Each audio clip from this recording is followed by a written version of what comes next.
Hi friends, welcome back to my channel. இன்றைக்கி என்ன fish clean பண்ணலான்னு பார்க்கலாமா? கோவளத்துக்கு போய் மீன் வாங்கலான்னு போயிருந்தோம். பட் அவ்வளோவா பெருசாக மீன்லாம் பெருசாக இல்லை. ஸோ அதனால் இந்த சங்கு கறி பார்த்தோன்னே சரி, இந்த டேஸ்ட் நான் இது வரைக்கும் சாப்பிட்டதில்லை, சரி சாப்பிட்டு பார்க்கலாமேன்னு சொல்லி நான் சங்கு வாங்கிட்டு வந்தேன். இந்த ஒரு சங்கும் 100 ருபீஸ் சொன்னாங்க. எப்படி இருக்கும்லாம் தெரியல. சரி வாங்க, க்ளீன் பண்ண தெரியும், ஸோ க்ளீன் பண்ணலாம். எப்படி க்ளீன் பண்ணணும் அப்படின்னா, ஃபஸ்ட்டு மேலே ஒரு மாதிரி வழுவழுப்பாக இருக்கும். ஸோ அதனால் நல்லா ஸ்க்ரப்பு வச்சு லைட்டாக க்ளீன் பண்ணிங்க. அப்படியும் கொஞ்சம் கொஞ்சம் வழுவழுவாக இருக்கும். அதனால் நமக்கு பிரச்சனை இல்லை அதெல்லாம். அது பிறகு சிலது அவங்களே நல்லா க்ளீன் பண்ணி வச்சுருப்பாங்க, சிலது க்ளீன் பண்ணாமல் வச்சுருப்பாங்க. ஸோ அதுக்குள்ளெல்லாம் நிறைய குட்டி குட்டி மண்ணெலாம் இருக்கும்.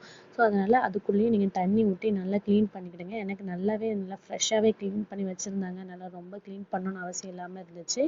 அதுக்கு பிறகு எப்படினாலும் அந்த சங்கு கொஞ்சம் ஸ்மெல் வரும், அந்த கவுச்சி ஸ்மெல் வரும். ஸோ அதனால் நல்லா மஞ்சளும் கல் உப்பும் போட்டு நல்லா அதை நல்லா திருப்பி ஒருக்கா நல்லா தண்ணியில் வாஷ் பண்ணிக்கோங்க. அதுக்கு பிறகு திருப்பியும் ஒரு கல் உப்பு மஞ்சத்தூள் எல்லாம் போட்டுட்டு அதை குக்கரில் வேக வைங்க. ஆக்சுவலாக தண்ணியில் வேக வைக்கிறதோட குக்கரில் வேக வச்சா நல்லா இருக்கும். ஸோ குக்கரில் நீங்கள் போட்டு அதை ஒரு 10 விசில் இல்லைன்னா 8 விசில், அது உங்கள் குக்கர் பொறுத்து. அது நீங்கள் வேக வச்சிட்டிங்க அப்படின்னா அந்த கொஞ்சம் கழிவுகள்லாம் ஃபஸ்ட்டு அந்த தண்ணியிலேயே உங்களுக்கு அந்த வந்துடும். அதுக்கு பிறகு நீங்கள் அந்த சங்குலேருந்து லைட்டாக கையை உள்ளே விட்டு நீங்கள் எடுத்தீங்க அப்படின்னா சூப்பராக உங்களுக்கு கையில் உறிஞ்சி வந்துடும். அதுக்கு பிறகு உங்களுக்கே தெரியும் குடல் பகுதி எது எல்லாம் உங்களுக்கே தெரியும். திருப்பி நீங்கள் அந்த குடல் பகுதியை அப்படியே நீங்கள் நீக்கிக்கலாம். இந்த இதில் ஏகப்பட்ட புரோட்டீன் சத்து, இதை பார்த்தா வாங்காமல் விடாதீங்க அப்படின்லாம் நல்லா சொன்னாங்க. ஸோ அதனால தான் நான் சரி நம்ம ட்ரை பண்ணி பார்க்கலாமே அப்படின்னு சொல்லி தான் நான் வாங்கினேன். பட் எனக்கு அவ்வளோவா இந்த டேஸ்ட் ரொம்பலாம் செட் ஆகலை. என்னதோ தெரில, எனக்கு பிடிக்கல. ஆனால் நிறைய பேர் சொல்லுவாங்க நல்லா டேஸ்ட்டாக இருக்குது, மட்டன் டேஸ்ட்டில் இருந்தது, சிக்கனோட ரொம்ப டேஸ்ட்டாக இருந்தது அப்படி இப்படின்லாம் சொல்லுவாங்க. ஆனால் பட் எனக்கு அவ்வளோவா டேஸ்ட்டு ரொம்ப விருப்பப்படலை. இன்னொரு வீடியோவில் கூட சொல்லியிருந்தாங்க, நம்ம இந்த கல்லீரல் செவுரொட்டி இருக்குல்ல அந்த டேஸ்ட்டில் இருக்கும்னு சொல்லியிருந்தாங்க. எனக்கு ரொம்ப விருப்பப்படலைங்க. ஸோ அவ்வளோதான்.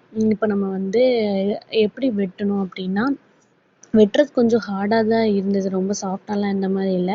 இப்போ அங்கே வெட்டி வச்சுருக்கேன்ல ஒரு பிங்க் கலரில், அது மேலே ஸ்கின் இருக்கும். அந்த ஸ்கின்னை நீங்கள் கத்தியை வச்சு இது பண்ண மாதிரி இருக்கும். அடுத்து இன்னொரு பகுதியில் இப்படி ஒரு சின்ன, நீங்கள் லைட்டாக பிறந்து பார்த்தா தெரியும், இப்படி ஒரு சின்ன அது ஹார்டாக இருக்கும், அது குடல். அதையும் நீங்கள் எடுத்துட்டிங்கன்னா இவ்வளோ தான் க்ளீன் பண்ணுறது. ரொம்ப க்ளீன் பண்ணுறதுனா ரொம்ப ஈஸி தான். அதுக்கு பிறகு நீங்கள் நேராக வெட்டி வெட்டி வெட்டி வெட்டி எவ்வளோ உங்களுக்கு என்ன ஷேப்பில் வேணுமோ, மோஸ்ட்லி ரொம்ப சின்னதாக வெட்டுங்க. அப்போ தான் கொஞ்சம் நல்லா இருக்கு வேகிறதுக்கு. ஏன்னா நம்ம இவ்வளோ விசில் வச்சுமே அவ்வளோவா எனக்கு வேகலை. ஸோ அதனால நீங்கள் பண்ணுங்கள். இதில் பிரியாணி பண்ணலாம், தொக்கு பண்ணலாம் அப்படின்லாம் நிறைய சொல்லியிருந்தாங்க. ஆக்சுவலாக நான் தொக்கு மட்டும் தான் பண்ணியிருந்தேன். கொஞ்சம் எண்ணெய் ஊற்றி நம்ம சிக்கன் தொக்குலாம் எப்படி பண்ணுவோமோ அதே மாதிரி தான் பண்ணியிருந்தேன். ஓரளவுக்கு சாப்பிட்லாம். ஆனாலும் இருந்தாலும் அந்த கவுச்சி ஸ்மெல் வந்துச்சு, அதனால் எனக்கு ரொம்ப சாப்பிடணும்னு தோணலை. சரி, மறக்காமல் வாங்கி பாருங்கள். தேங்க்ஸ் ஃபார் வாட்சிங். பாய்.